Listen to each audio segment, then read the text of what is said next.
Noel û serî salê neyekin. Noel pîrozkirina ji dayîkbûna Îsa Mesîh e. Serî salê jî destpêkirina salekî nû ye. Li her alî dinê tê pîrozkirin. 10,000 sal berê li welatê Cihistanê li bajarê Beytlehemê di afirekî de zarokek hat vêdinê. Ji bona tevahiya gunehê mirovan ji holêrake ev jî xilaskarê me Îsa Mesîh e.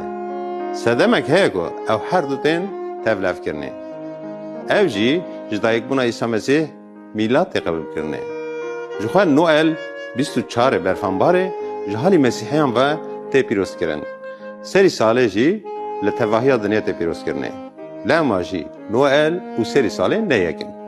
Di Latînî de Noel ji peyvê Natalistê yanî ji dayîkbûn. Di destpêkê de peyv hebû.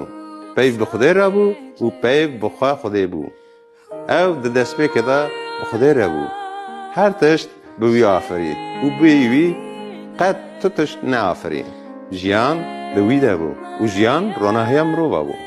Yuhanna 1 û 4. Noel pîrozkirina hatina xilaskarê me Îsa Mesîh e.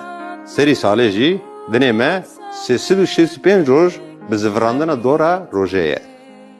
û tu ey Beytlehema li welatê Cihûda, tu di nav serwerên Cihûdê de bi tu avayî neya herî kêmî. Çimkî ew serdarê ku şivantiya gelê min e, İsraîl bike wê ji te rabe.